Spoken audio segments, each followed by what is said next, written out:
I'm gonna have it recording, and then I'm gonna make somebody I know who's coming a co-host. I don't want you to, or do you want to be a co-host, Sherry? But you're gonna have so much to be doing. Yeah, no. Yeah. Okay.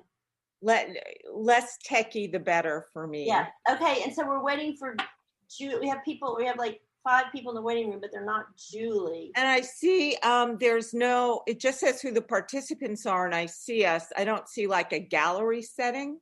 Oh, you can change that with your view in the upper right corner. Right. I'm looking. You can switch that. Put it on gallery view. Yeah, I'm looking for it. Paul. I'm calling my tech guru. Okay, I get it. Paul? I need you for a moment, please. I'm going to run and get my glasses. Hold on a second. Okay. And I'm going to run and get something also. Okay. Yeah, I'm just looking for the gallery setting. Usually I have a thing gallery setting because I want to see speaker people. View, click on there.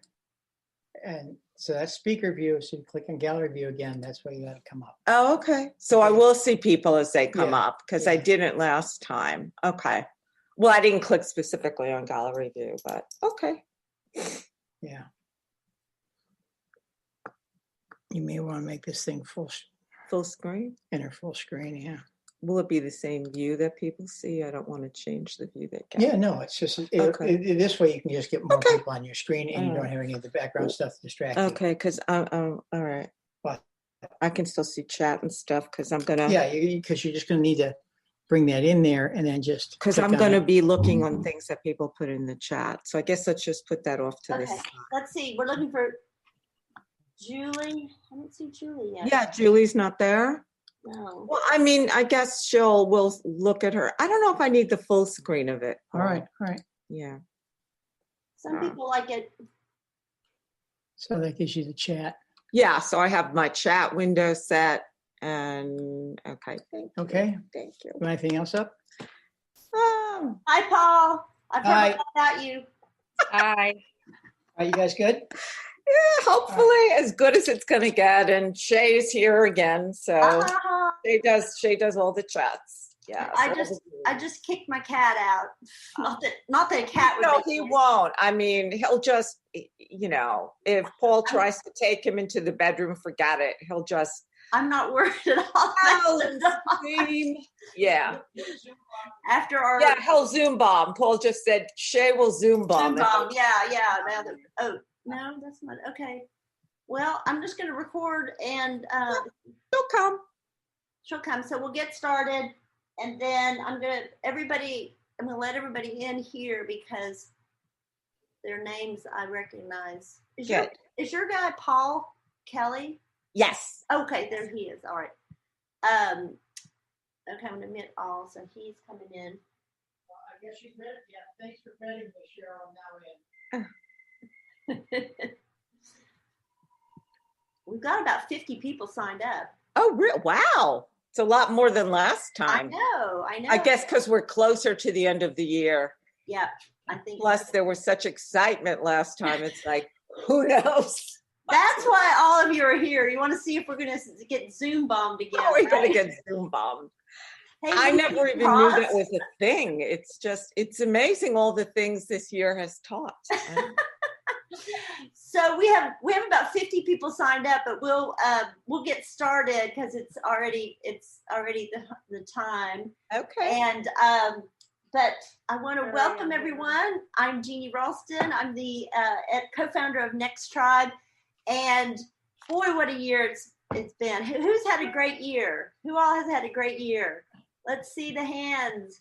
No hands. I see 0 hands because it's been a crap year. It's been a shitstorm of a year, as Sherry says.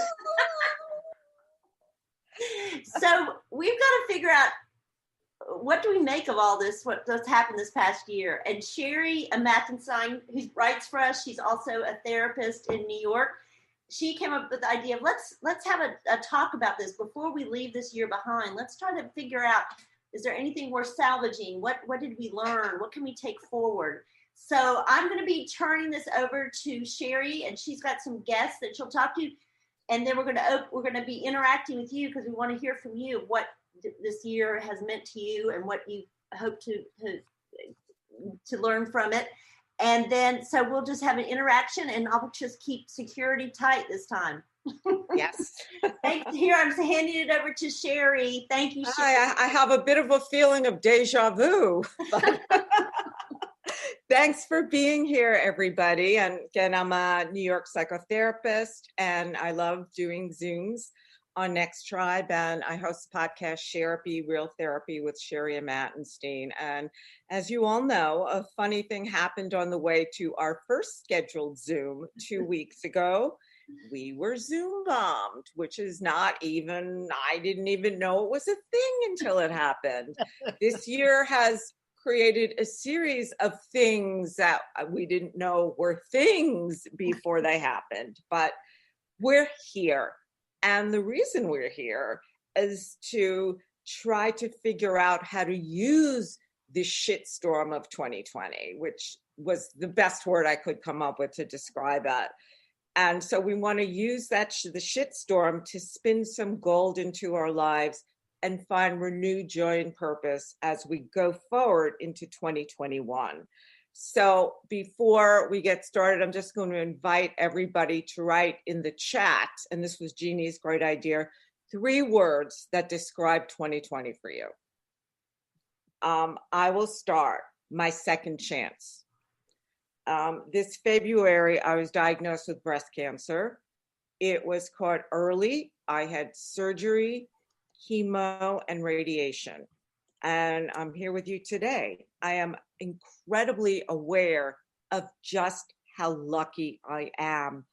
Unlike thousands of people whose cancer had progressed further than mine, yet their treatment was delayed, which put their lives in peril. So today I am cancer-free, knock on beanie. And I look around and I see so much suffering, so much pain, and kicks up a lot of guilt for me. Why am I still here? And a lot of questions. I feel like I'm an extra innings. So what should I be doing in my 10th inning and beyond to help others? And I'm not the only one who's pondering these questions, which is why there are so many of us here today. So Dr. Viktor Frankl, a survivor of Auschwitz, wrote in his classic book, Man's Search for Meaning, if there is a meaning in life at all, then there must be a meaning in suffering. Suffering is an eradicable part of life, even as fate and death. The way in which a man, I'm adding, or woman, accepts his fate and all the suffering it entails, the way in which he takes up his cross gives him ample opportunity, even under the most difficult circumstances, to add a deeper meaning in his or her life. And my parents were Holocaust survivors, so that has a real resonance for me. And before I open this up to everybody, I wanted to talk briefly to 2 women. I'm not sure if Dr. Julia Lee Barclay Morton is here. I didn't see her. Yes, she's here. Oh, you are here. I'm sorry. No glasses, no contacts, no mind, no anything. So, okay. Is that your 6 words? No glasses, no contacts, no mind. 6 words. I always like to add a little more. What can I say? So Julia is a New York City-based author, artist, teacher, and coach. So thanks for joining me here today. You've definitely been having a hard time of it. In March, you were diagnosed. In March you got COVID, and you're a long hauler. It struck you hard, and you're still feeling a lot of after effects. So you had told me when we had a phone conversation before we tried Zoom number 1, that rather than looking at external markers of achievement, you started thinking about ways to live life completely each day. So how are you doing that? Imperfectly. I think what I meant, I think I said that much more like, it sounds much more holy than I actually am. I just, what I meant by that is, or what I think I meant by that, because who knows, but is acceptance, and acceptance of everything, meaning that I need to accept my fears. I need to accept my frustrations. I don't know when I'll, X thing will get better. Well, I'm not going to go into all the details because there's no time, but basically just, there's a lot of uncertainty and that goes along with this. And on the other hand, like, because I'm not trying to just suddenly, publish the great American novel suddenly or whatever, I opened up to something like I started painting for the first time in 30 years. I just finished my first painting in 30 years. So, and that's like a whole new part of me, a new old part of me. So things have been rearranged. So it's about being open to, there's the negative side of surprise, you have COVID, I know really well what a negative surprise is like, but then there's like, okay, but then I think you understand this, it opens you up to other things, right? Just open, like you said, the 10th inning feeling like I'm alive. So yay. And understanding, that there's a multiplicity of realities here. And some are very scary and some are really interesting, and things are opening up internally more than externally. There's a lot of external things that didn't happen this year for me and everyone else on the planet,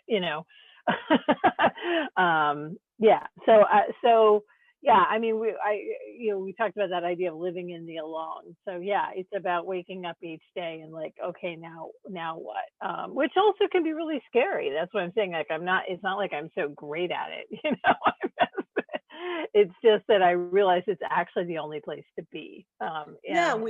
We can't put on those. I mean, I do every year at this time of year, a longtime friend and I do goals for the year, and then we look at it the next year. And we had our brunch last weekend, my friends and I, and we always first look at the previous year's goals.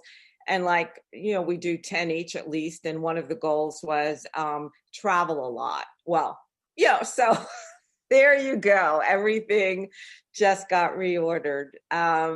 So now I want to introduce my next guest, Fran Dorf. And Fran is an author, playwright, screenwriter, and therapist. And on December 7th, 1993, Fran was 100 pages into writing her third book when her son had a seizure and went into a coma from which he never awoke. He died on June 1st, 1994.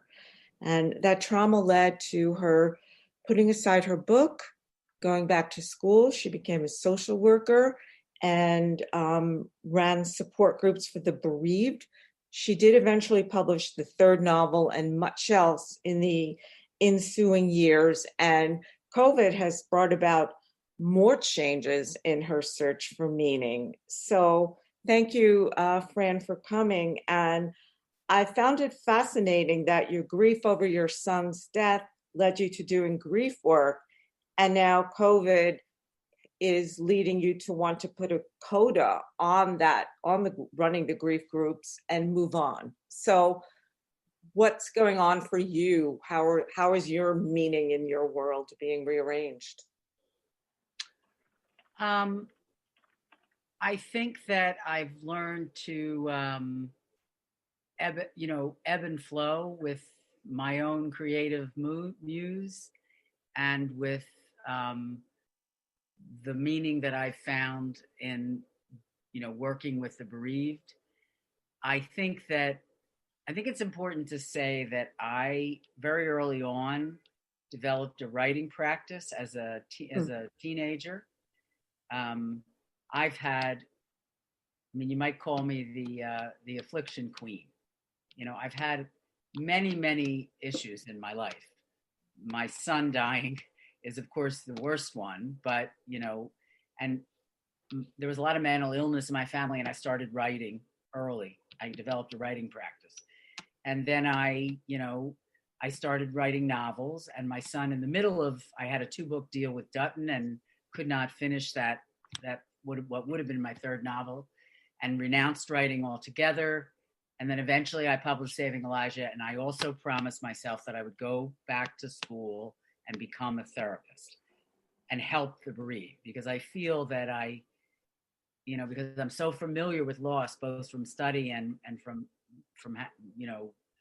experiencing it myself, that it's like a gift that I can give to others. I think at this point, I'm 67 years old. I just turned 67 yesterday, actually. Happy birthday.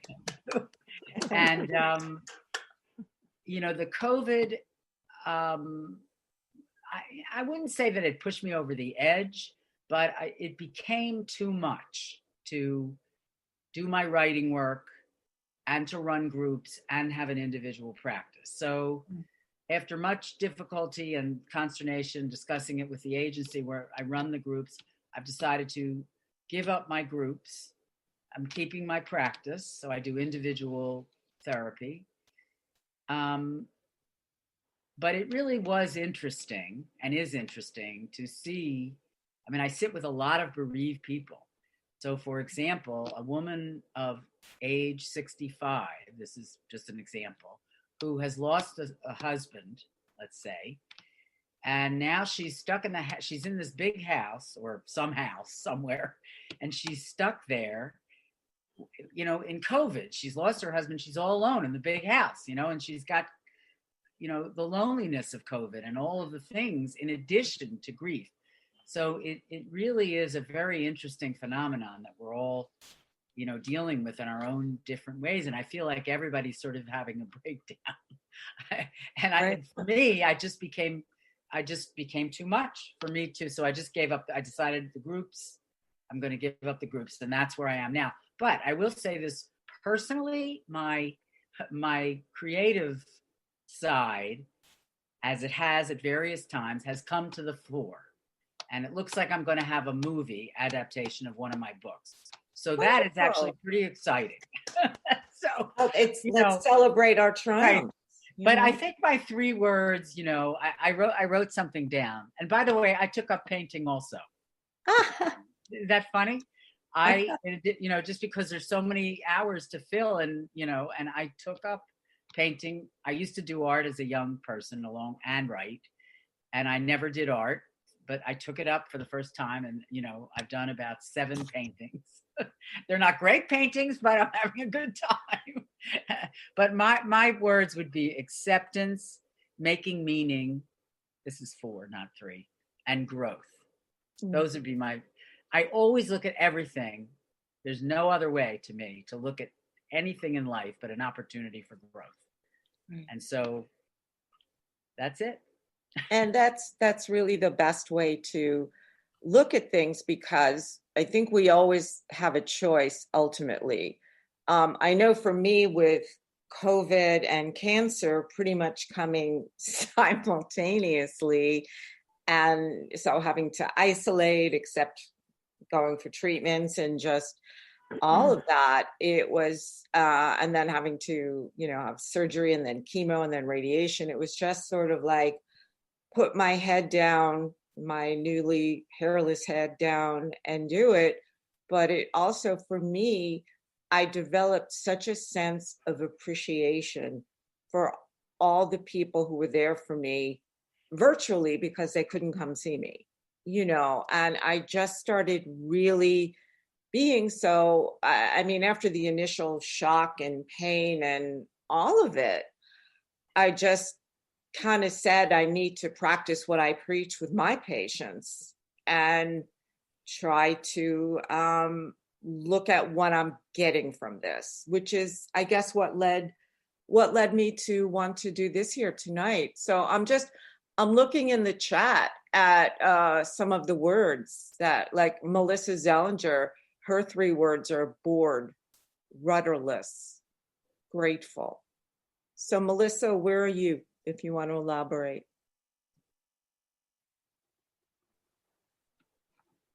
I think she has to turn her mic.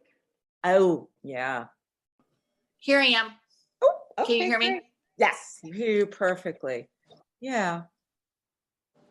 So what has it been like for you, and how are you searching for the meaning to help give you a renewed purpose to move into 2021 and the uncertainty there? I think that the thing that I experienced was I'm retired. I'm a widow. I live in a big house on a lot of land, and I have had a very busy life with traveling and, just busy. And I think that COVID, really has made me realize how much I filled up with doing things so that I didn't have to really figure anything out. I had, my husband died of cancer. It was a long drawn out thing. It was, but it was a number of years ago. And so I've really, lived life, I feel like, to the fullest. But I think the other part for me is that I'm at that phase of my life, also 67, where I want to give back. And this is such a hard time to do that. And I feel so stuck because I'm here in my house and, I'm pretty careful about who I'm around and going out and whatnot. But there's so many people in need that I feel very scattered in terms of where do I want to direct my energy and my resources and my talents and my money or whatever it is. Like, how can I make a contribution to make the world better? And I think it's just, that's what's really been hard for me. So all I can say is, is I'm really trying to work on thinking calmly about, out of all the skills that I have, where can it be best used? And what do I need to do so that when things do open up, I can move forward? It's just that limbo time right now that just drives me crazy. So anyway, that's my story. So. Okay, no, and I think that's commendable. And I think it's also a very common story, too. How can we look and we see we have homes. Oh my God. Yeah. We have so much. I can't speak for everyone, but, and so you look at what's around us and what's happening. And for me, it's always been about looking outside myself, I think. And that's one of the reasons I became a therapist. It was my midlife career. My first career was in publishing, and I'm still a writer. But because my parents were Holocaust survivors, I had a real sense of I need to give back. And that's why I became a psychotherapist. So, does anybody else want to talk about their words and where they're at and where they want to go? Can I just offer a couple words? Sure, I forgot to do that. Just two simple words, because it also relates to what just was said, which is this great prayers that Annie Lamott, who's a wonderful writer, and my favorite. And this is going to be I think my New Year's resolution will be her two prayers, which is at the beginning of the day to say whatever, and at the end of the day to say enough. And I just think that's kind of amazing. And just in terms of like, whatever, like I'm going to open myself to what needs to happen, and it might not be on a linear grid. And then to know at the end of the day, it's enough, whatever I've been given to do. And now you need to rest and recharge.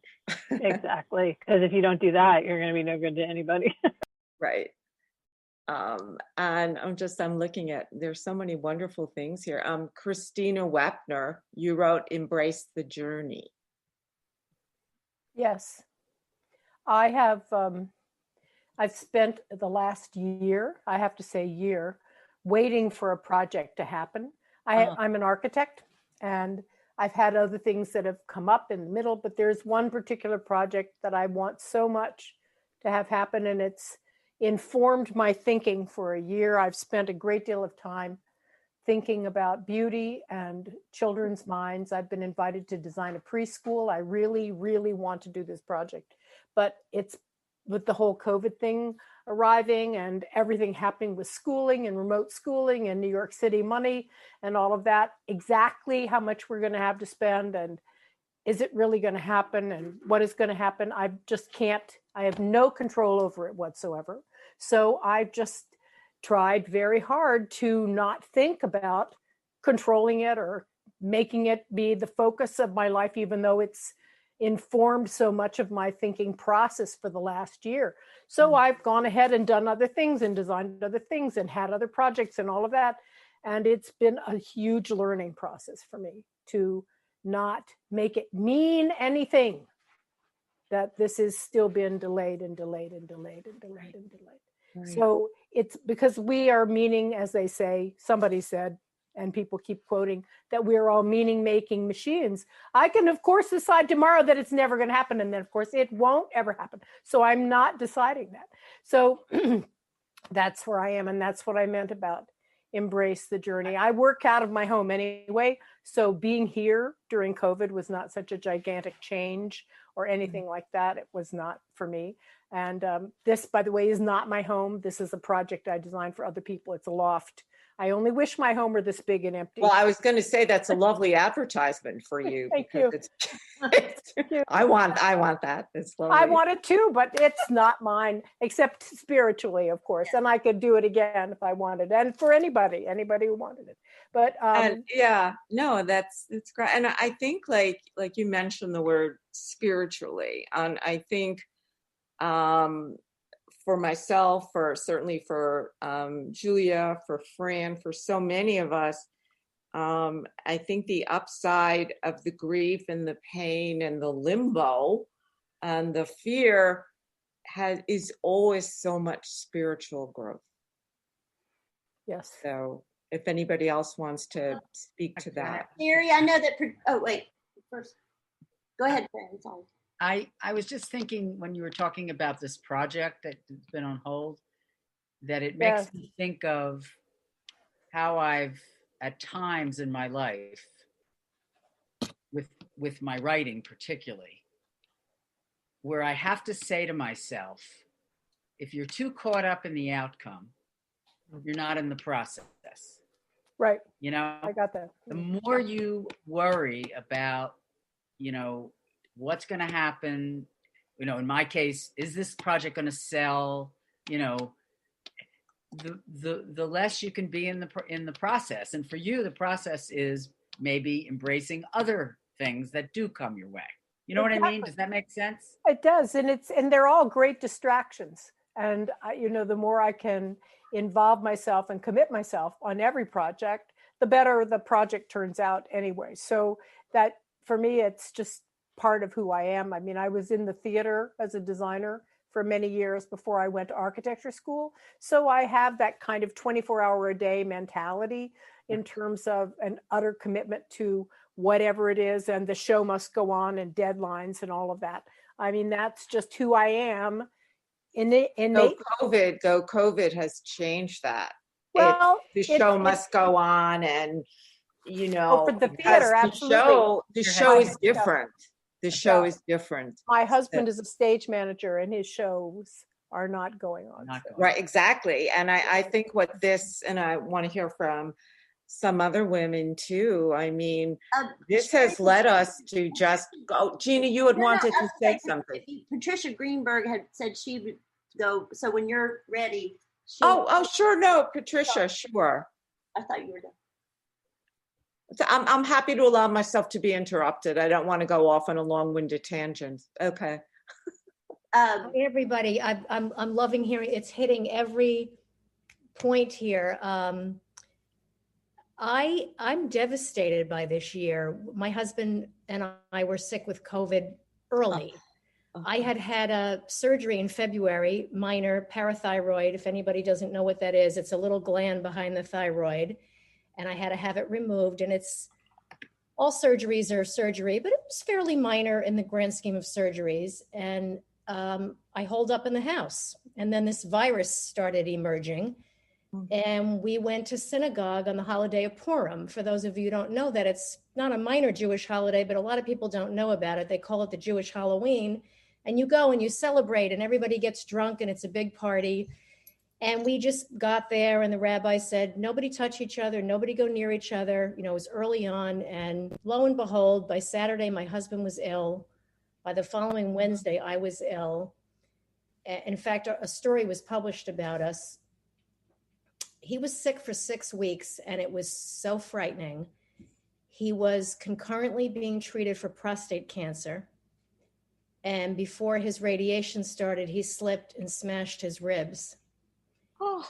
And even though I was well, I'm very fit. I'm a nutritionist and fitness enthusiast. And I didn't sail, but I was sick for about 5 days. But it was like everything around me. We have lost 12 friends to COVID. I turned 60 all alone. We are 60 and 74, and we have a 19-year-old, and she had to get ripped out of her program in Israel, come home, started college in Boston, got ripped out of her college. And now I want her home with me. I want the family unit together, and she doesn't want to be here. She doesn't want to be a 19-year-old trapped in her house with nowhere to go and nobody to be with. So she's staying with, we live in Los Angeles, and she's staying with friends of my family in New York. The loneliness for me has been beyond, and it's inhibiting. I've written 4 books. Jeannie and I have been working together for about a year now. I taught some classes. If I have to teach another class online, I'm going to scream. I'm sure many of you relate to that. I'm in a bad place. I'm reaching out because the toll this has taken on me has been horrendous. What am I looking for? A closing thought, if you will, is the thing that came out of it is, you know, when you turn 60, when you have death, Sherry, I'm American, my husband's European, my in-laws were Holocaust survivors. My mother-in-law was with us until 101. Could you imagine? She died at 101, not too long ago, a couple of years ago. She was living with us. And I've learned with age, not whether you're 40, 50, 60, doesn't matter. You have to do what's good for you. You just do. I'm way past it's selfish to take care of yourself, and you feel, you know, like a bad mother if you tell your kid, go make your own dinner. I'm past that point. That's the one beautiful golden silver lining, whatever that came out of this, is I will not do what's good for other people at my own expense ever again. I love that. Ever again. Yeah. 2020. Anyway, I'll mute because I want to hear from other people. Okay. Yeah. No, 2020 has been a great teacher. And that's kind of what this is about. What is it, along with the pain and the loss, what is it teaching us about how to move forward?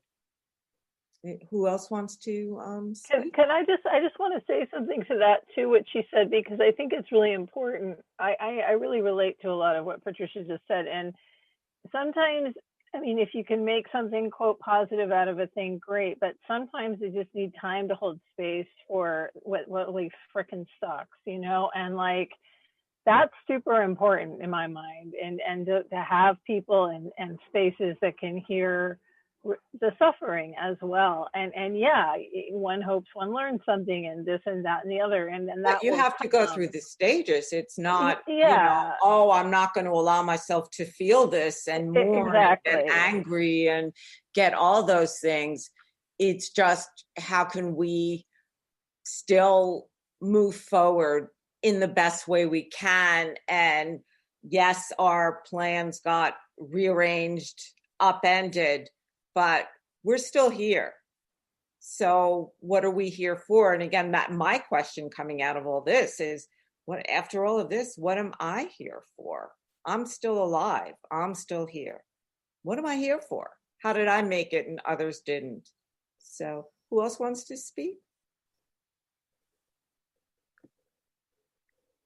While people are deciding if they want to speak or not, I just want to say that one thing for me is a feeling of, I wrote about this, but I don't think I'll ever have that fear of missing out again. Not that I had it, but it kind of like hit me in the face that, you know, I'm where I'm right with my family right now is where I'm supposed to be. And I'm not like thinking there's something I should be doing. And I want to hold on to that feeling of like, where I am right now is important, and this is what I'm supposed to be doing. I guess that's in other words, that's focus, being in the present.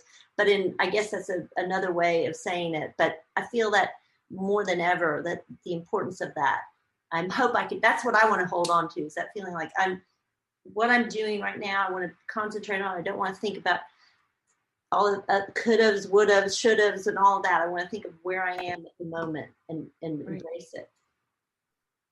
And what does embracing it mean? Because that's a word that I saw coming up in people's 3 words. So how do we embrace something that we wish to hell we'd never had to deal with and look at? My son went through kind of a military training, and they had the phrase for when he was being in his training his freshman year in college, and called "embrace the suck," and I guess it just means understand that. And I guess maybe we've all been.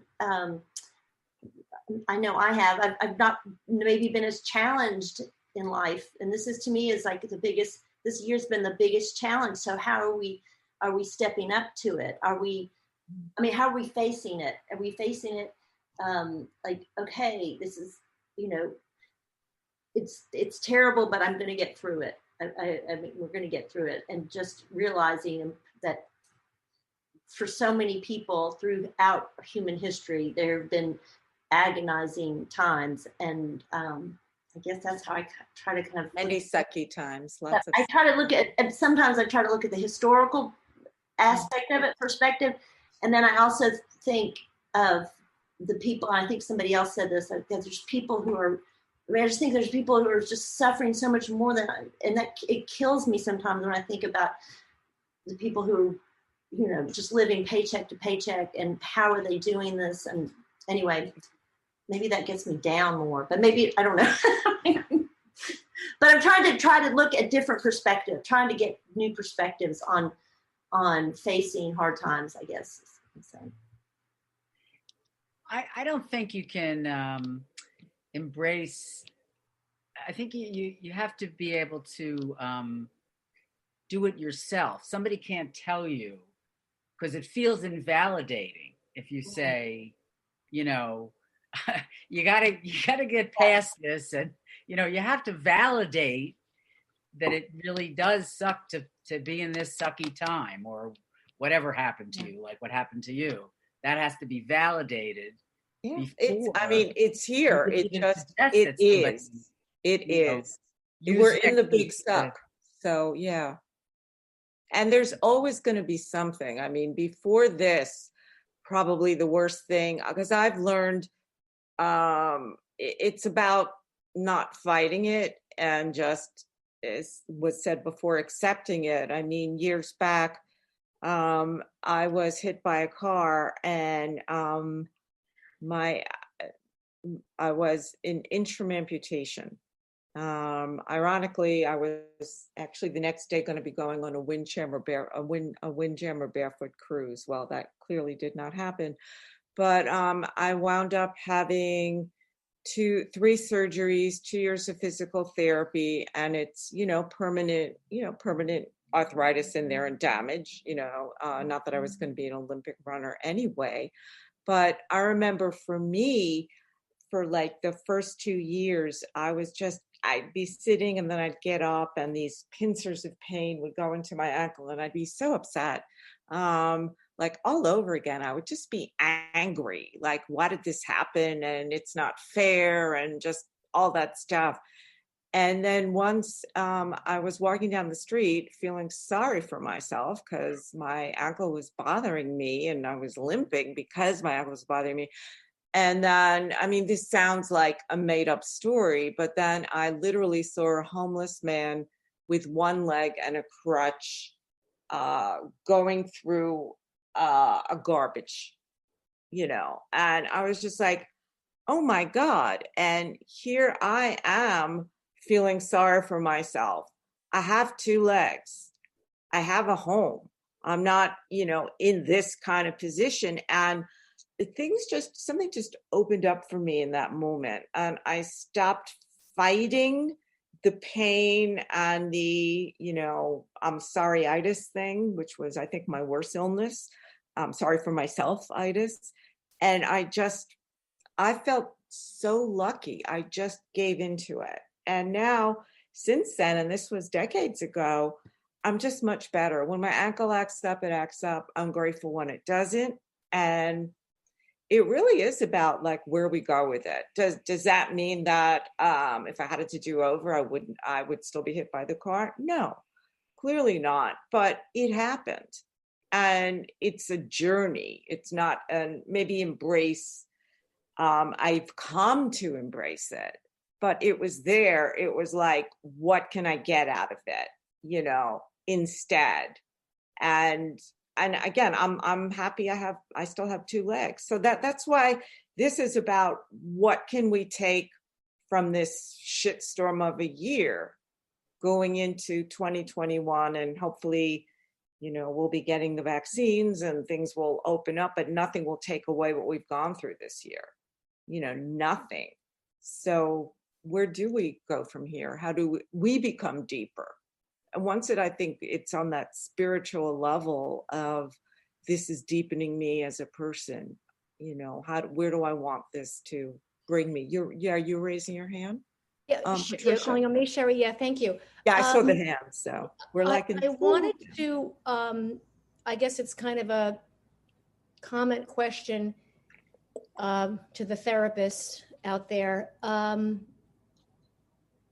do we address the idea of I had personal losses. We've all had, everyone knows somebody that died or something happened this year that was huge. What about the collective, every day you turn the TV on and thousands of people are dying, thousands of people are not just sick, on ventilators. People are losing their jobs, their businesses, their homes. I mean, the collective devastation. Yeah. I can't turn the news on anymore. Yeah. In fact, if I go to do it, Aaron says, shut that fucking thing off right now. Aaron says, don't, my husband says, just get shut. We watched a Disney movie on the Disney Channel last night. That's the extent of I can't look at it anymore. Yeah. What are some thoughts on how to, besides shutting off the TV? Right. If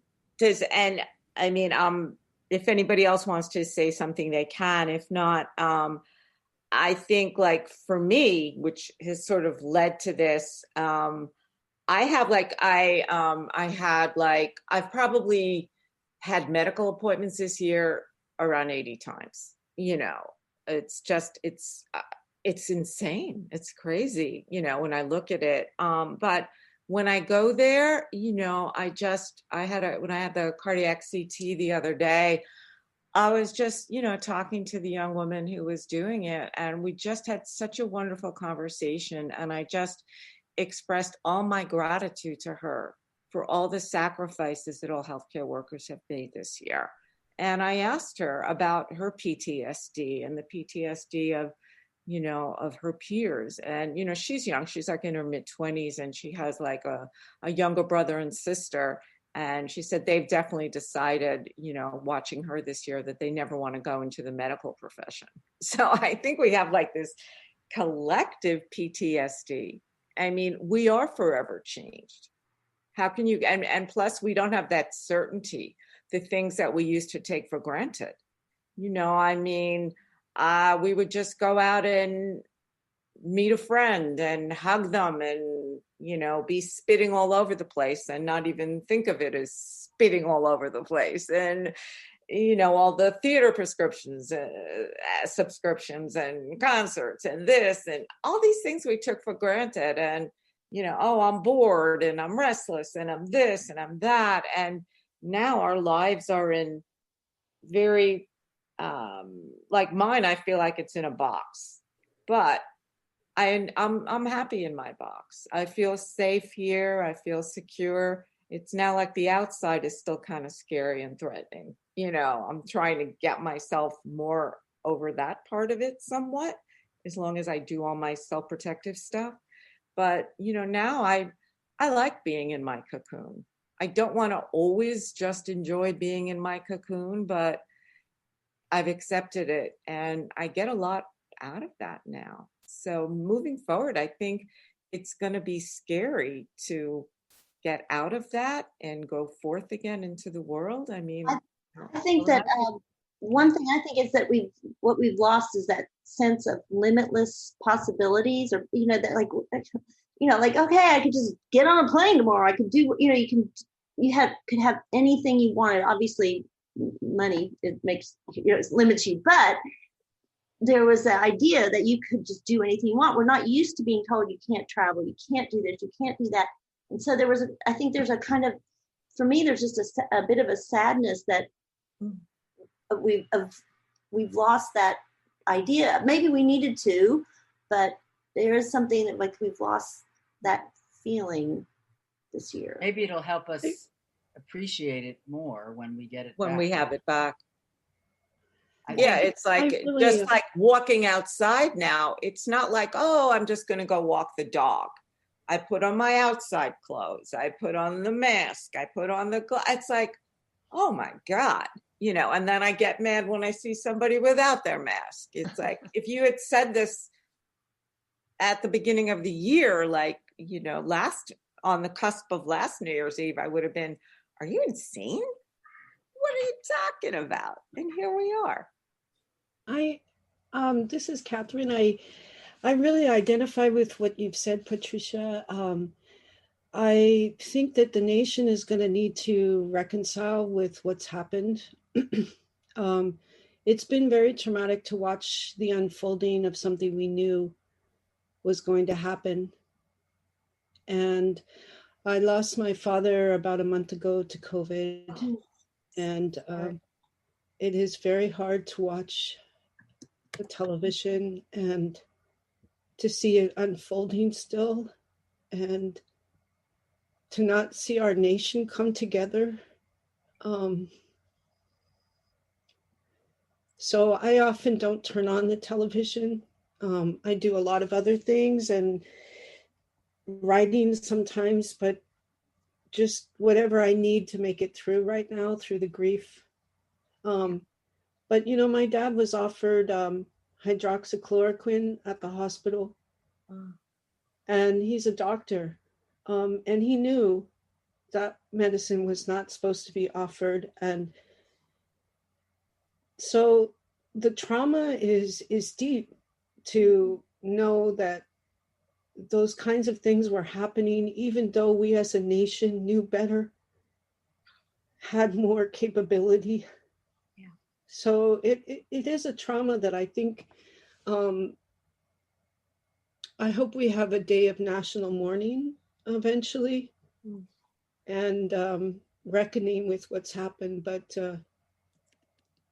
I was saying to a friend yesterday, it's not like I just lost my dad. It's looking out in the world and seeing it happen over and over. And that I think is the part that's traumatic.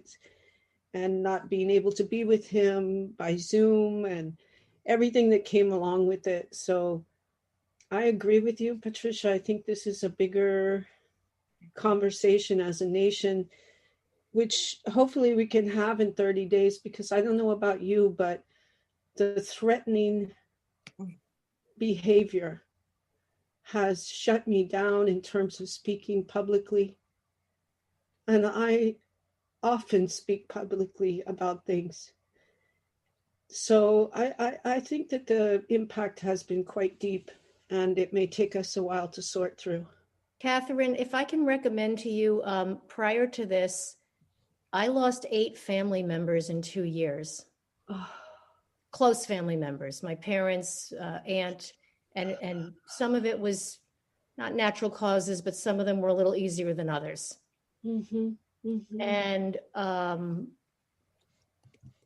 grief group saved me. And if you can find an online grief group of fellow grievers who've lost people to COVID, I think even though it's online now and it's not ideal in person, is always Fran can attest to that, I'm sure, and Sherry, that and Julia.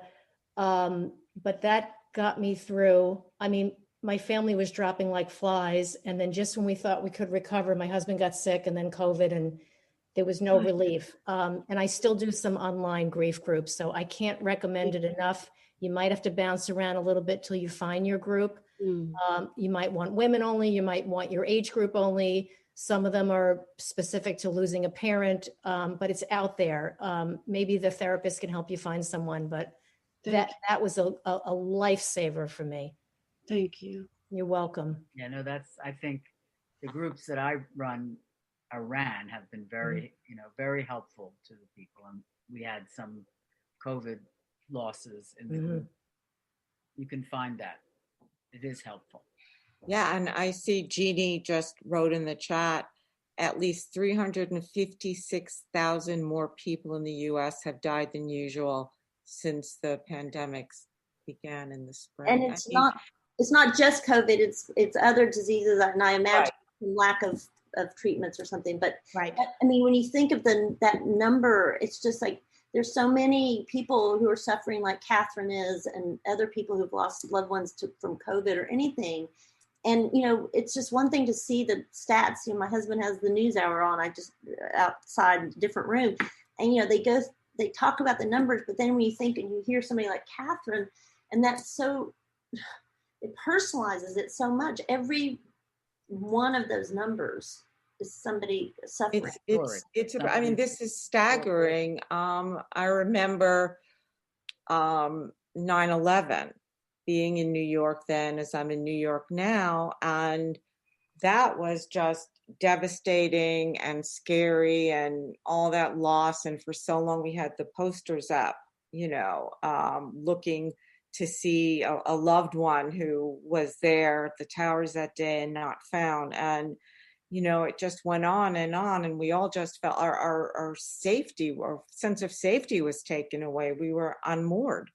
That was a big propellant for me. I did volunteer work at Ground Zero, and then I, wound up volunteering at a suicide hotline. And then that's when, after that, I went to social work school and became, a therapist. So I think using these things, yes, it is unbelievably sucky, and yes, we have to go through and feel it all, and this is like unimaginable. And I do agree. I mean, we need healing on a national level. We're so torn up as a country. I mean, the distrust, the hatred, the antipathy. I mean, it's just that wearing a mask became a political thing.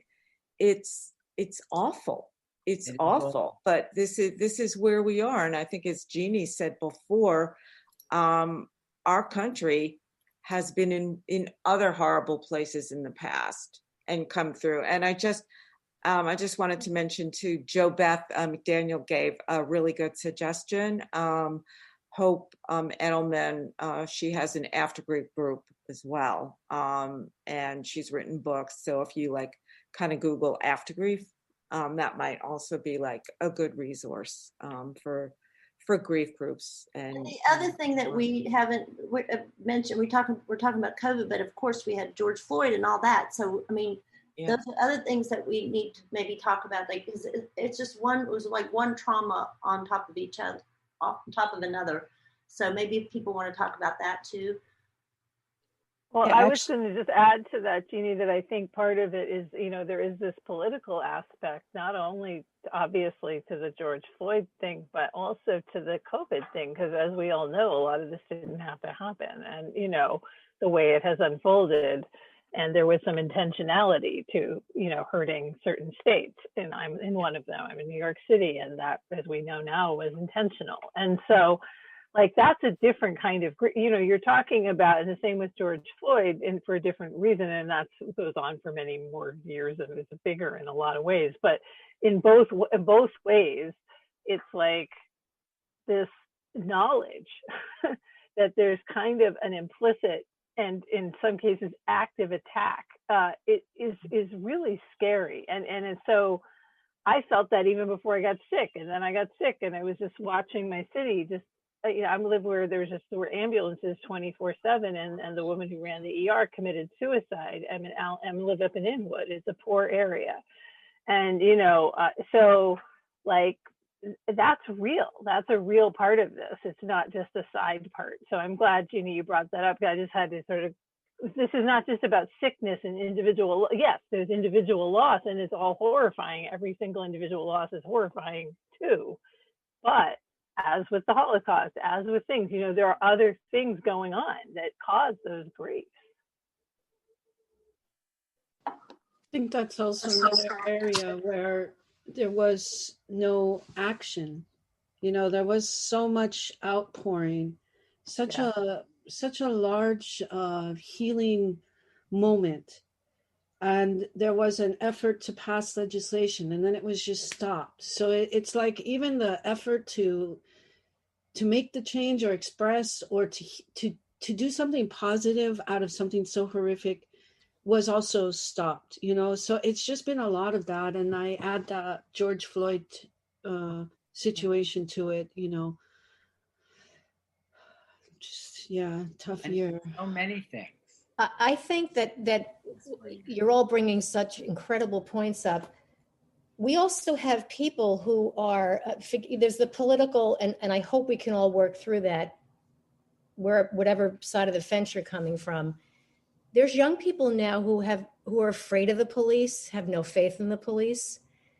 We grew up, at least I did. I'm 60. I grew up respecting elders. I respected my teachers. I respected the police department, the fire department, the military, the president. The president to us was, we respected our president. We never said a bad thing about them.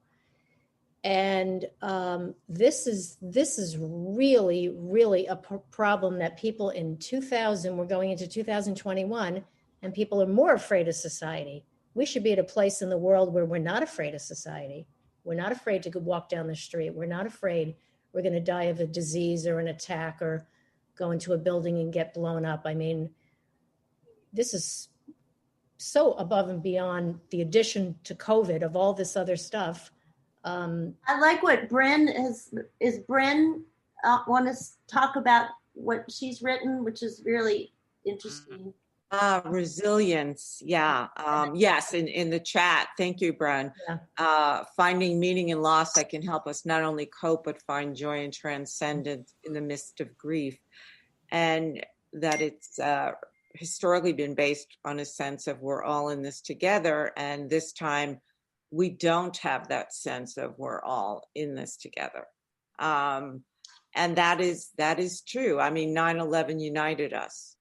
This has not united us, but it is, and it's horrible, but it is also a learning opportunity. I mean, I keep hoping whenever horrible things happen in the world, some genocide, some tragedy, something, we will finally, as a society, as a world, learn from it and become more humane and caring.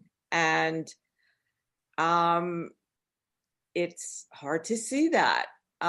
It's there.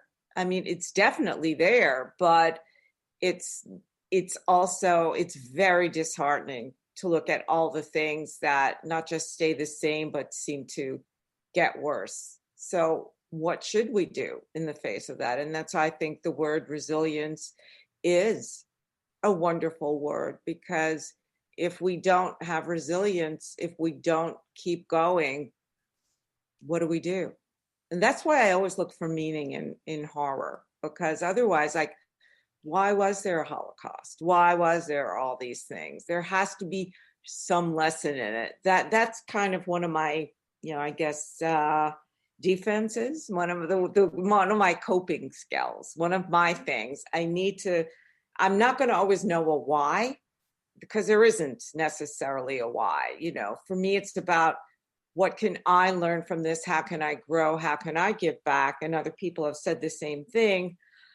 We can only do so much. But I think if all of us, at least in our small way, do that and contribute to it and put it out there, it's helpful. I mean, and right before the pandemic started, the end of January, and I've mentioned this before here in past Zooms, I guess, I went with a group, the Sisterhood of Salam Shalom, Muslim women and Jewish women, and we went together to the border in Tucson.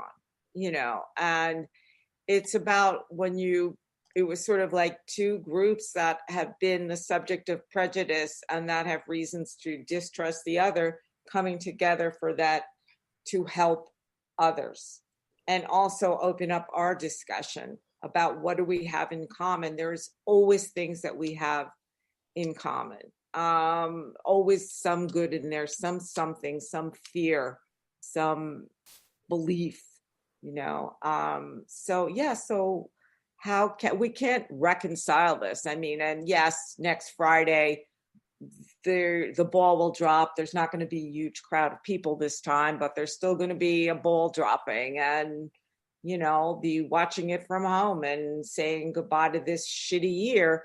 But how do we make 2021 a better year? I like what Carol Gable says. It's made her more of an activist. Maybe we should do hands of people who feel like they're more of an activist after this year. It's a good question. Yeah. I mean, I definitely feel like it's broken any kind of complacency we've had, right? So I've learned so much. I worked the polls for the first time. I worked the campaign for the first time. I mean, there's just so much I was always too busy doing. I didn't have time for this, and now I had time for it, and I feel much better. I feel like I really grew. I mean, I know it's terrible, but we have to step up and speak out, because otherwise it's not going to change.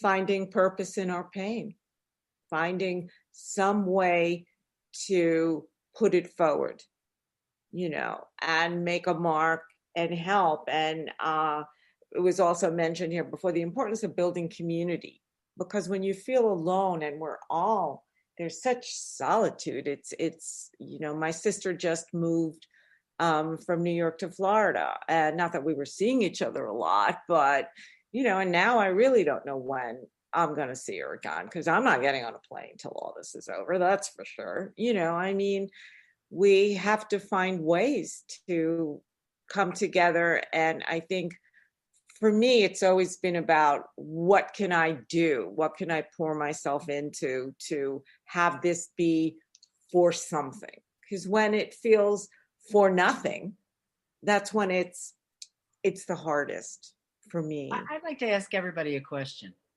I'm curious about how many of the people here have stopped watching the news or reading the newspaper. I mean, has everybody stopped? No, I'm gonna keep paying attention. I read the paper. I mean, I read the Times and I read the Washington Post. Not all of it, not every day, but I definitely read chunks of it. I cannot watch the news, and I cannot bear hearing that man speak. That's it. Say that. That's right. Cannot turn stand it off it. when he comes on. Yeah. But I do watch. I'm curious. Is everybody? So you? I mean, I watch Judy Woodruff on PBS NewsHour because I respect her. I'm certainly not going to watch, other things. There's so many different types of news out there. You got to get. It's true too. We need to be discriminating and selective, and and when we feel we need to stop, listen to our body, listen to our soul, and say, I just need to smell a flower or whatever right now. I just need to watch, Frankie and Grace. I just need to do whatever. Or Soul. Somebody mentioned a Disney movie. Soul is pretty wonderful. Soul. Yes, watch that. Joy. Night. Yeah. I just want to say that one of the things I've been thinking about this year, and I hope people don't think this sounds too gushy, but I've really become so committed to beauty as a transporting spiritual experience that if you just look out a window and see a cloud kind of moving in that kind of magical way, or watch the light hitting a building, or look at a flower, or dappled sunlight, or any of that, I am swept away. And when I come back, I am not the same person. And I'm not in the same frame of mind. And it just takes a second. It's not long at all. It's like meditation, but there's no like breathing and whatever. It's just, I'm just taken away and I come back, and it's different. So I get chills when I talk about it. I just think it's so important. So, and how many other people have found new things that they do that give them some peace or some feeling of a pause or beauty or appreciation in this year when we've had to slow down so much and not just do 80 things a day? I went back to my roots of knitting. When I was really little, like under 10, one of my grandmothers, my great grandmother actually taught me how to knit, and I'd go in and out. And this year I've probably made 30 scarves, and I've given them out to people who maybe are going through some sort of illness or emotional distress.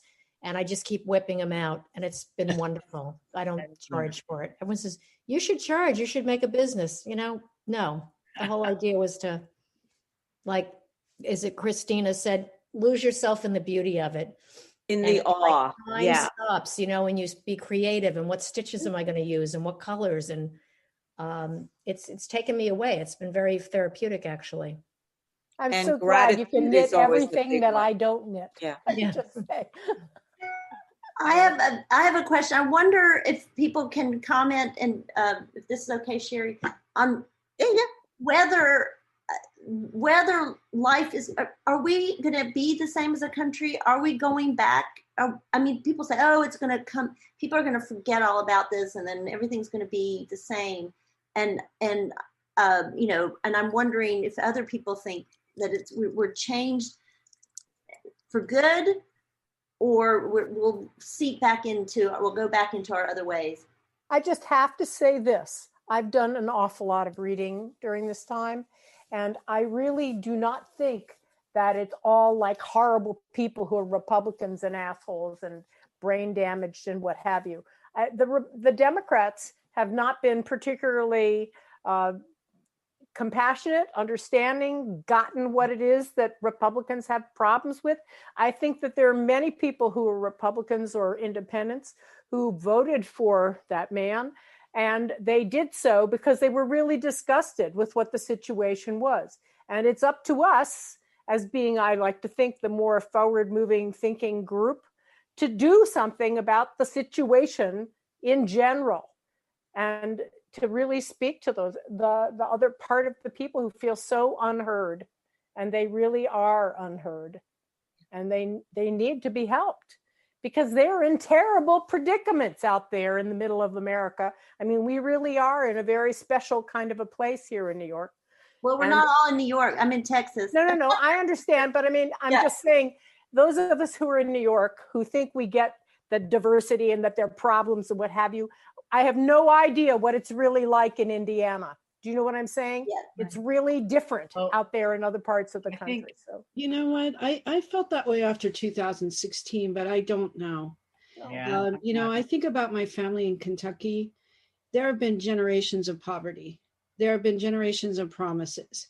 And instead of looking at those failures to actually come through and the perpetualness of that, it's blaming people of color. And I don't think that's acceptable anymore. So I thought that they were not heard in 2016. But after everything that our country has allowed that are so outside the bounds, I think there's a need to actually ask for some accountability. Mm-hmm. And also financially, it's just, I don't know. I think about my family in Kentucky, and I feel sorry for them. I just want to say, I think there are a lot of different sides to the question. And I certainly do not like the whole, it's all really the fault of Black people or people of color in general. I mean, and I don't want to sound, I know my words are simplistic. I'm just saying that there are people who are, they're one way or another, but I just think that it's a complicated issue, and it's not all the Republicans, I guess. And just to kind of get back on track as we're in our final moments, and just also if you want to look at past Zooms, we did a Zoom on NexTTribe. COVID time, I don't even know how long ago it was. It was soon after the election. So right, it was right after the election, and we did it. There were 3 Republican and 3 Democratic women, and the idea was to really just listen to each other, just talk and accept, and not to get into those dark holes. And it was really interesting. So if anybody wants to go check that out. I'll put the link in here. That would be great. Thanks. Yeah. I'd appreciate that. But I just think want to say one other thing that because I've lived in small town Texas, and I don't know if I said this before, but your point, Christina, about what people in Indiana feel like, the crazy thing about living in like a rural area or a small area is that I think you have to be more open-minded than you do living in New York City. And I've lived in New York City and I've lived in a tiny town, because you are brushing up against people who are not like you, that you might have painted as the devil before, but then they're your neighbors. So you can't be mean to them because they're going to help you when your car gets stuck in the rain or whatever. So it really is, I think that, what we were trying to do with that other Zoom is to get people talking. So we're real people, expose ourselves to people who think differently, to see that they're humans and they have some of the same wants and needs, and so you can understand them better. But I don't know how much we succeeded in that. Sherry, did we all love each other at the end? I mean, we didn't like virtually hug and say kumbaya, but I do think that there were some people who really did start looking at the other side and not just villainizing everybody as a whole, which is kind of, I think, what we wanted to do. And everything is a beginning. And I think the whole idea of it is keep on going. Right. Like so, this Zoom is a beginning on this year has been, just who you can't, I mean, shitstorm doesn't even begin really to describe it. So what are we taking from it and how do we move forward? We're not the same. When you go through and there are people here who have lost people close to them. None of us are the same. And some of us, there are several people here who've had COVID. I mean, I dealt with cancer. So we're not the same. These experiences do change us. We're not going to be the same, that sense of safety. Like, I mean, I mentioned earlier, I'm a child of Holocaust survivors. I always felt that New York City was safe. This country was safe. And then I call him Drumpf in charge, for the first time, I did not feel safe. So it's like, where do we go with this? So this is not a Zoom where we're finding answers, but I mean, I think it's helpful. Like if community is really important. I think we should all it is good. And a lot of you do this already, like journaling, every day is good. Like if you can just write for 10 minutes straight, no stopping, no, erasing, no, or crossing out if you're doing it in a real notebook or whatever. Just, I think a good prompt maybe is, who are you looking to become on your continued journey in this gift called life? And Sherry, we've had Patricia wrote me a note saying, next time can we break into small groups? Small groups, it's a great idea, but we haven't really planned this as a series. But I guess I'm just maybe Sherry and I need to talk about this, but maybe I'll just get some feedback from those of you here. Is this something that as kind of a series, a regular thing, or what? Or do you have your own community that you can go to? Well, I have a community, but it doesn't talk about this. Oh, so I think it would be great. Business oriented connections, and so people just avoid politics or anything that has to do with philosophy, really. And I think this is about exploring, sharing. I was just going to say, in another group that I belong to, one of them is a business network and one of them is just kind of a get to know each other group for a senior services that we do. And we have a meeting for 30 minutes, then we break into small groups, just depending on how many people there are, for just 10 minutes. And then we get back on again for the remaining 15 minutes and talk about what people learned. So just a thought if we're going to do any more of this going forward. Yeah. Okay. Well, to say that one of the most hopeful things for me this year truly was seeing the outpouring that came after George Floyd. Of all people, small towns, big towns, the whole world. And it just gave me so much hope that there is that energy pushing forward that wants something different to take us to the next level. And I think this group has been a wonderful reminder of that. Thank you so much. And I do want to encourage you, all of you, of course, NexTTribe, I guess most of you know what NexTTribe is because you found us here, but we do try to build that community. It's harder now, of course, because we're virtual, but we used to have live events in different parts of the country, and we were experimenting with small groups and cities, but maybe we can get back to that. But we do our best, and we do try to, in the articles, just talk about some of these things that we're discussing today. So anyway, I think that's a great idea, Jeannie, to check out. I mean, NexTTribe publishes some really great stuff, and it's about, I think, this is all about community and sharing and finding our places to talk about stuff, and then help each other